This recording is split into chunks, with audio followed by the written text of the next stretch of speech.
मौत जीवन की वो कड़वी सच्चाई होती है जिसे बदला नहीं जा सकता।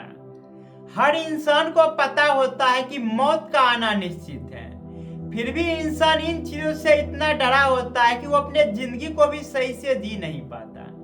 जहां इंसानों को लगता है कि अगर जीवन में मौत नहीं होती तो जिंदगी कितनी खूबसूरत होती, पर किसी भी इंसान को यह पता नहीं होता कि मौत के बिना जीवन का कोई मीनिंग नहीं रहता। जैसे रोशनी के बिना अंधेरा का कोई मीनिंग नहीं होता, रोशनी के बिना परछाई का कोई मीनिंग नहीं होता। अगर हम परछाई को हटा देंगे तो सिर्फ परछाई ही नहीं हटेगी बल्कि रोशनी भी हट जाएगी। यानी जब तक रोशनी रहा करती है तभी तक परछाई बना करती है। अगर रोशनी को हटा देंगे तो परछाई भी हट जाएगी, और अगर परछाई को हटा देंगे तो भी रोशनी हट जाएगी। यानी अगर मौत चली जाएगी तो फिर जिंदगी भी नहीं रहेगी। जहां पे इंसानों को यह लगता है कि किसी भी तरह से जीवन को बचा ले और मौत पे विजय को पाले। यानी मौत से बचने का इंसान कितनी तरकीबें आज तक सोच चुका है, पर कोई भी इंसान आज तक मौत को चीट नहीं कर पाया है। जहां पे इंसानों को आज तक ये समझ नहीं आया कि मौत को चीट करने की चीज नहीं होती, बल्कि मौत को समझने की चीज होती है, मौत को एक्सेप्ट करने की चीज होती है। जब तक हम मौत को एक्सेप्ट नहीं करते तब तक हम जिंदगी को भी एक्सेप्ट नहीं कर रहे होते, और जिंदगी को जब तक एक्सेप्ट नहीं कर रहे होते तब तक हम जीवन को जी भी नहीं रहे होते हैं। इंसानों को लगता है कि मैं जो जी रहा हूं यही जिंदगी है, मैं मौत के बिना जीवन को जीना चाहता हूं, पर मौत के बिना जीवन का होना संभव ही नहीं है। जैसे रोशनी के बिना परछाई का होना संभव नहीं है। जैसे कि जब हम किसी पत्थर को देखते हैं तो क्या हम कह सकते हैं कि वो पत्थर मर चुकी है? कभी भी ऐसा हम नहीं कह सकते कि जो पत्थर को हम देख रहे हैं वो पत्थर मरा हुआ है। यहाँ पे कोई भी इंसान इसलिए पत्थर को ये नहीं कह पाता पत्थर मरा हुआ है क्योंकि पत्थर जो है उसकी जिंदगी पहले थी ही नहीं। यानी जिसकी जिंदगी हुआ करती है मौत भी उसी का हुआ करती है। इस मौत का डर इंसान के आत्मा को अमर करती है। जहां पे इंसानों ने ये देखा कि जब किसी की मृत्यु होती है तो उसका शरीर यहीं पे रह जाती है, धीरे धीरे वो सर के मिट्टी में मिल जाती है। तो धीरे धीरे इंसानों को ये लगने लगा कि ये शरीर तो यहीं पे खत्म हो जाएगी, तो फिर ऐसी कौन सी चीज को हम बचाए जिससे हमें ये लगने लगे कि मैं मर के भी नहीं मरूंगा। तो पहली बार इंसानों ने आत्मा का खोज किया, जहां पे इंसानों को ये लगा कि जब शरीर से आत्मा निकल जाती है तो उस टाइम इंसान की मौत हो जाती है, और इंसान कभी भी मरना नहीं चाहता। इसलिए इंसान ने यह सोचा कि चूंकि हम शरीर को बचा नहीं सकते, कितनी भी कोशिश कर लेंगे, तो क्यों नहीं कोई ऐसी चीजों को बचाएंगे जिससे हम शरीर को वापस पा लेंगे और फिर से हम जीवन को जीने लगेंगे। जहां पे पहली बार इंसान का डर ने एक ऐसी कंसेप्ट का खोज किया जिसे हम आत्मा कहते हैं। और मरने के बाद ना तो किसी ने आत्मा को निकलते हुए देखा है और न ही किसी इंसान ने कभी आत्मा को देखा है, पर इंसान खुद को बार बार ये समझा रहा होता है कि मरने के बाद शरीर से आत्मा निकलती है, और ये जो आत्मा होती है ये अजय अमर होती है, ये ना तो कभी मरती है ना ही कभी खत्म होती है। यानी इंसान का डर पहली बार खुद को समझाने के लिए, खुद को सांत्वना देने के लिए ये बता रहा होता है आत्मा अजय अमर होती है, यानी आत्मा कभी मरती नहीं। पर आत्मा को देखा किसने है? हर धर्म में ये बात कही जाती है कि आत्मा जो होती है वो हमेशा बनी हुई रहती है। यानी जब किसी शरीर के अंदर आत्मा प्रवेश करती है तो उस शरीर में नया जीवन मिलती है, और जैसे ही आत्मा निकल जाती है शरीर से तो इंसान मर जाता है।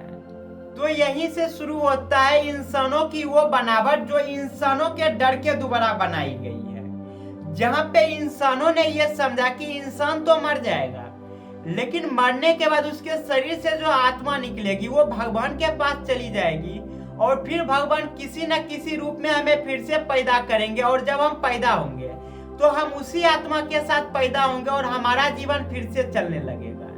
यानी इंसान ने खुद को समझाने के लिए खुद को इतना बेवकूफ बनाया, जहां पे हम ये आज देख सकते हैं कि हर इंसान किस प्रकार से आत्मा पे भरोसा करती है और आत्मा के पुनर्जन्म पे भरोसा कर रही होती है।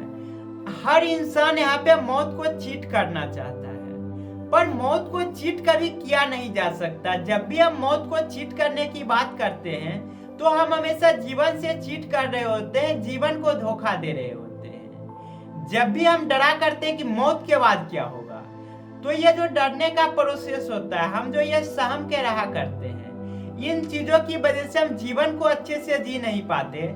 जहाँ पे इंसानों को ये समझना होगा कि मौत क्या होती है, जब तक हम मौत को अच्छे से समझ नहीं लेते तब तक हम जीवन को समझ नहीं सकते, और जीवन को समझ नहीं सकते तो कभी भी हम मौत को समझ नहीं सकते। जीवन को समझने का मतलब ही है कि हम मौत को भी समझ रहे हैं। तो जिस प्रकार से हम लोग जीवन को एक्सेप्ट करते हैं, लाइफ को एक्सेप्ट करते हैं, उसी प्रकार से जब हम डेथ को भी एक्सेप्ट करेंगे तभी जाके हमारी लाइफ कंप्लीट होगी। जब तक हम इन चीजों को गहराई से नहीं समझ लेते तब तक हम कभी भी मौत के भय से आजाद नहीं हो सकते, और ना ही कभी हम जिंदगी जी सकते हैं। तो आज हम इस पे एक सीरीज शुरू करने वाले हैं जिसपे हम समझेंगे कि मौत क्या होती है, आफ्टर द लाइफ क्या होती है। जो इंसान का एक डर होता है, हर वो डर खत्म हो जाएगी जब आप इस सीरीज को अच्छे से देखेंगे और इसे समझने की कोशिश करेंगे।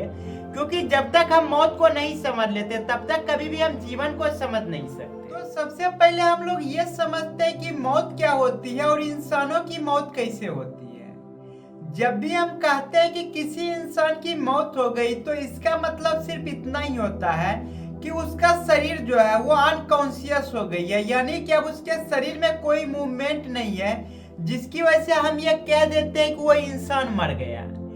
जब भी कोई इंसान मरता है तो वहाँ पे दो तीन चीजें हो सकती है। एक चीज ये हो सकती है उसके बॉडी का हर एक पार्ट किसी और इंसान में लगा दिया जाएगा, जहाँ पे होगा ये कि उस शरीर का हर एक पार्ट दूसरे शरीर में जी रहा होगा। जैसे कि जब कोई इंसान मरने वाला होता है या जब कोई मर जाता है तो उस समय उसका शरीर का कुछ पार्ट ऐसा होता है जिसको हम किसी दूसरे के शरीर में डाल सकते हैं और उसे हम रिवाइव करके रख सकते हैं। जैसे जो हार्ट होती है, जो हाथ होते हैं, जो पैर होते हैं, ये उन लोगों को हम दे सकते हैं जिनका पैर कटा हुआ है और हमारे शरीर से उसका प्रॉपर्टी मिल रही है। यानी मरने के बाद भी हम अगर चाहेंगे तो हम अपने हाथ को जिंदा रख सकते हैं, अपनी आंखों को जिंदा रख सकते हैं, अपने हार्ट को जिंदा रख सकते हैं, अपने पैरों को जिंदा रख सकते हैं। यानी शरीर का बहुत पार्ट ऐसा है जो टेक्नोलॉजी की मदद से आज भी इंसान अगर कोई मर जाता है तो इसके उस पार्ट को जिंदा रखा जा सकता है। पर क्या यहाँ पे इंसान ये कह पाएगा कोई इंसान मरा नहीं? यहाँ पे कभी भी इंसान ये कह नहीं पाएगा कि उसका शरीर का कुछ पार्ट जिंदा है तो वो इंसान जिंदा है। यानी कि जब तक इंसान अपने ब्रेन को ट्रांसप्लांट नहीं कर लेता, अपने ब्रेन को किसी और बॉडी में ट्रांसफर नहीं कर देता, तब तक इंसानों को ये लगेगा कि मैं मर चुका हूँ। यानी जिस दिन ऐसी टेक्नोलॉजी आ जाएगी, जिस दिन हम अपने ब्रेन को किसी और शरीर में डाल पाएंगे, उस दिन अगर ये शरीर मर भी जाएगी तो हमें कभी ऐसा एहसास नहीं होगा कि हम मर चुके हैं। यानी कि कोई भी इंसान तब तक अपने आप को मरा हुआ फील नहीं कर सकता जब तक उसका ब्रेन जिंदा है। यानी जब तक हम दिमाग को बचा के रख रहे हैं तब तक हमें कभी भी ऐसा फील नहीं होगा कि हम मर चुके हैं। तो यहाँ पे समझने वाली चीज ये है कि इंसान जब अपने बॉडी के उस पार्ट को जिंदा रखता है जिस पार्ट की वजह से उसे पता होता है कि ये मैं हूँ और मैं कौन हूँ, मेरी यादें क्या है, अपनी यादें और मैं क्या हूँ, इन चीजों को अगर बचा लेता है कोई भी इंसान तो उसे कभी लगेगा ही नहीं कि वो मरा हुआ है या फिर वो मर चुका है। तो इन चीजों को कुछ देर बाद हम रिलेट करेंगे कि इसे किन चीजों से रिलेट करना चाहते हैं। इससे पहले हम एक और एग्जांपल को समझना चाहते हैं जो एक बीज का एग्जांपल होती है। जब भी हम किसी बीज को देखते हैं तो उसमें एक पोटेंशियल होती है नए जीवन की, वो एक जीवन में बदल सकता है जहाँ पे वो पहली बार सांसें ले रहा होगा, खुद को ग्रो कर रहा होगा।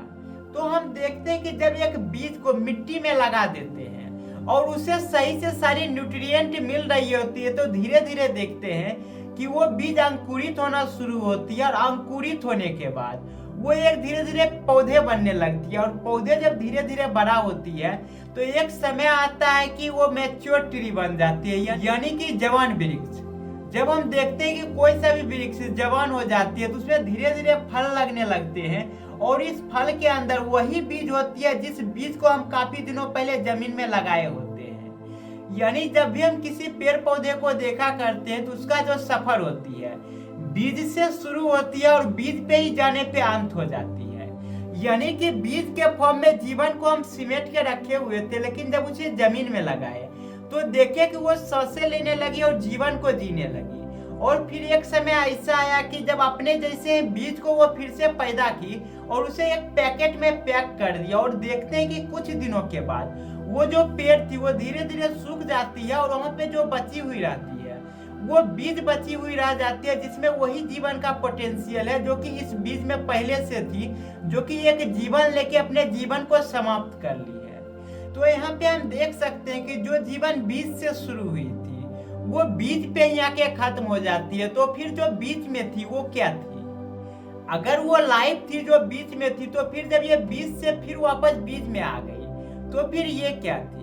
तो इन चीजों को हम लोग ट्रांसफॉर्मेशन कहते हैं, जहाँ पे जो एक बीज थी वो धीरे धीरे सांसें लेने लगी और खुद को पौधा बनाई, और टाइम के साथ साथ वो पौधा जवान हुआ और फिर से उसमें बीज आई, और एक कंप्लीट प्रोसेस होने के बाद जहां से जर्नी शुरू हुई थी वहीं पे आके कंप्लीट हो गई। यानी एक बीज को अगर हमें बचा के रखना है तो हम क्या करते हैं, उससे बार बार जमीन में लगाते हैं और उससे जो फल आते हैं और फल के अंदर जो बीज होती है उसे हम कैरी करते रहते हैं। और जब इन चीजों को कैरी करते हैं तो हम कभी भी ये नहीं कहते कि जो ये पौधा है वो मर चुका है, क्योंकि हो यहाँ पे ये रहा होता है कि जो यहाँ पे बीज था जो धीरे धीरे पौधा बना, और पौधा बनने के बाद जब वो पेड़ में बदल गया और धीरे धीरे पेड़ में जब फल आने लगे, और एक समय के बाद जब वो बीज पूरी तरह से परिपक्व हो जाती है तो हम देखते हैं कि जो पेड़ होती है वो सूख जाती है, जिसे हम कहते हैं कि यहाँ जो पेड़ थी वो पेड़ मर गई। तो यहाँ पे समझने वाली चीज ये है कि जो जर्नी शुरू हुई थी एक बीज का जो धीरे धीरे पेड़ तक बना, और पेड़ बनने के बाद जब उसमें फिर से बीज आ गई, तो बीज के परिपक्व होने के बाद वो जो पौधा होती है वो पूरी तरह से खत्म हो जाती है और सूख जाती है, जिसे हम कहते हैं कि पेड़ मर चुका है। पर यहाँ पे समझने वाली चीज ये है कि यहाँ पे मरा क्या? जो कहानी बीज से शुरू हुई थी वो फिर से बीज में आ गई, और जब वो बीज में आ गई तो फिर जो मरा वो कौन मरा? क्योंकि जो वो पेड़ था वो तो पहले था नहीं, और जो बीज था वो अभी भी सही सलामत बचा हुआ है। यानी जो चीजें मरती है वो एक जर्नी होती है, जिस जर्नी को इंसान को हमेशा ये लगता है कि अगर जर्नी कंप्लीट हो गई और जर्नी फिर से शुरू होने वाली है तो इंसानों को ये लगता है कि वो मर चुका है। पर यहाँ पे होता यह है कि कोई भी इंसान कभी भी मर नहीं सकता।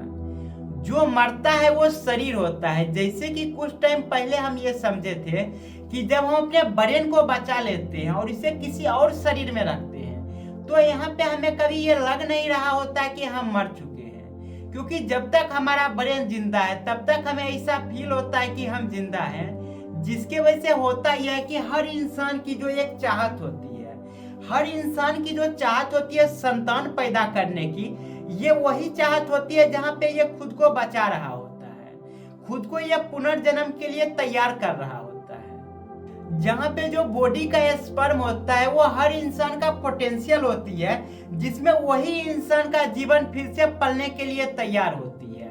क्योंकि एक जो शरीर होती है इसका एक पर्पस होता है कि किस प्रकार से हमारा जो प्रॉपर्टी है, हमारी जो यादें हैं, इसको हम बचा के रखें। तो इंसानों के पास इसको बचाने का सिर्फ एक ही रास्ता है कि किस प्रकार से अपने स्पर्म को डेवलप करके फिर से एक बेबी के फॉर्म में ला दे और अपने आप को फिर से नए जीवन में पैक कर दे। जैसे कि एक हम वृक्ष को देखते हैं कि किस प्रकार से उसका जर्नी बीज से शुरू हुई थी और उसका जो जर्नी का एंडिंग पॉइंट था वो भी बीज पे ही जाके खत्म हुई। यानी कि एक कंटिन्यू इन्फिनिटी लूप है जिसमें हमेशा वो चल रही होती है।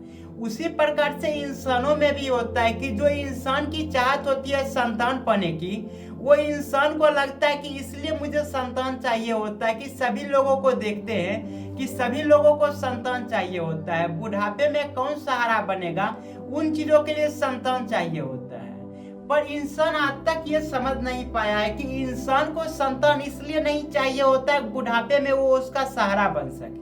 ये जो संतान की चाहत होती है ये इंसान के उस आत्मा की चाहत होती है जो हर इंसान के शरीर में रहा करती है, जहाँ पे आत्मा को ये पता होता है कि किस प्रकार से अपने आप को हम बचा के रख सकते हैं। जैसे कि इंसान जब देखा करता है किसी को भी तो उसे लगता है कि जब हम ब्रेन को बचा के रखेंगे तभी हम जिंदा रह पाएंगे, पर आत्मा को ये पता होती है कि शरीर में एक ऐसा अंग होता है जहाँ पे स्पर्म बन रहा होता है और उस स्पर्म में वही प्रॉपर्टी होती है जो हमारे अंदर होती है।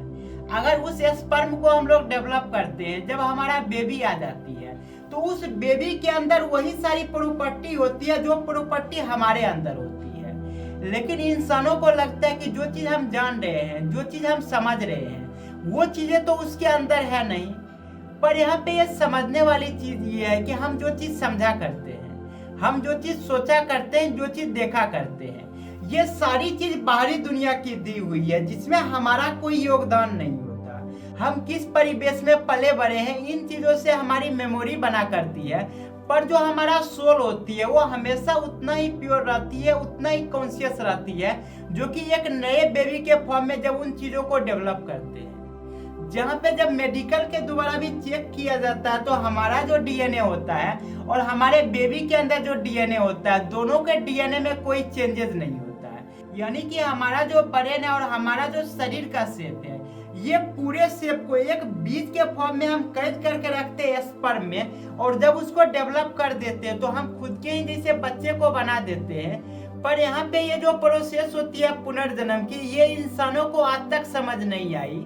इंसान खुद को हमेशा ये समझा रहा होता है कि जब कोई बच्चा पैदा होता है तो बच्चा में आत्मा कहीं और से आती है, और वो आत्मा जो होती है वो वही आत्मा होती है जो मरे हुए इंसान की आत्मा होती है। पर समझने वाली चीज ये है कि पृथ्वी पे हम देख रहे हैं कि कैसे आज 8 बिलियन से भी ज्यादा इंसान हो गए हैं, और यही डाटा अगर आज से 20 साल पहले देखेंगे, 30 साल पहले देखेंगे तो काफी कम इंसान हुआ करते थे। तो फिर यहाँ पे सोचने वाली चीज ये है कि जो इंसान मरा और उसके अंदर से जो आत्मा निकली, अगर वो सारी आत्मा वापस भी पृथ्वी पे आ जाती है तो भी इतने इंसान कभी पैदा नहीं हो सकते। यानी कि आत्मा जो होती है वो हमेशा खुद को बांटते रहती है, खुद को बचाने के लिए।